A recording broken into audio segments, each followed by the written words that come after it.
Brought to you by Agilus Diagnostics.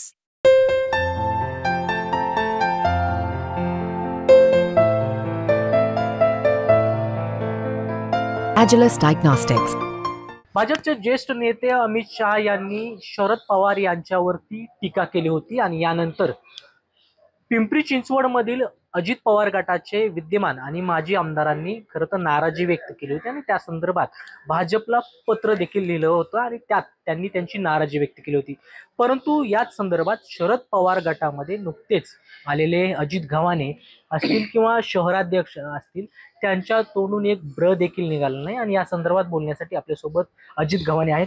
खरं तर शरद पवार असतील अजित पवार असतील यांच्यासोबत तुम्ही काम केलेलं आहे, नुकतंच अजित पवार गटातून तुम्ही इथं आलेला आहात, परंतु ज्या पद्धतीनं भाजप सृष्टीकडून शरद पवार यांच्यावरती टीका होत आहे त्याचं उत्तर शरद पवार गटाकडून देणं अपेक्षित होतं, परंतु ते अजित पवार गटाच्या आमदारांनी आणि माजी आमदारांनी दिले।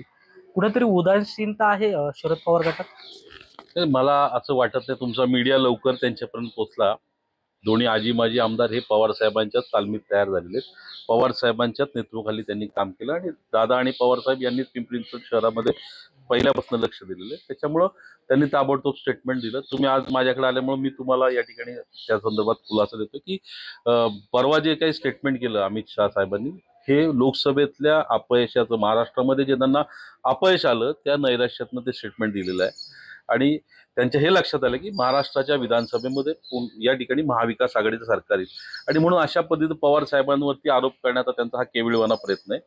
आणि त्याच पक्षाने म्हणजे त्यांनीच पवार साहेबांना पद्मभूषण दिलं, स्वतः मोदी साहेबांनी त्यांना गुरु म्हटलं, त्याच्यामुळं हे निवडणुकीच्या निमित्ताने केलेलं स्टंट आहे आणि त्याच्यामुळे या वक्तव्याचा मी जाहीर निषेध करतो। परंतु निषेध करण्यासाठी थोडा वेळ लागला असं वाटत नाही, मला परवाचीच घटना आहे, काल या दोन आमदारांनी केले, आज मी केले, अजूनही काही कार्यकर्ते करतील त्याच्या संदर्भात, त्याच्यामुळं तसं वाटत नाही मला।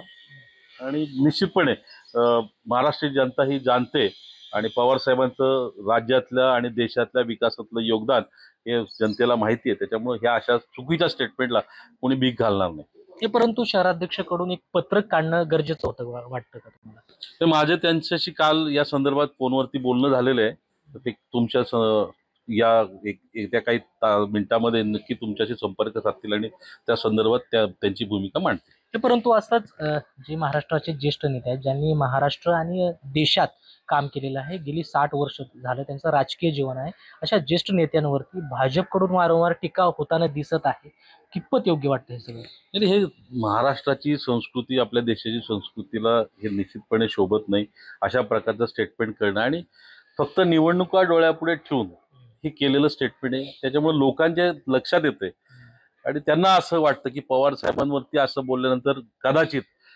जनतेचं मत परिवर्तन होईल, परंतु महाराष्ट्राची जनता 100% जाणते आणि महाराष्ट्राची संस्कृती नाहीये। कृष्णा पंचाल, मुंबई तक, पिंपरी चिंचवड, पुणे।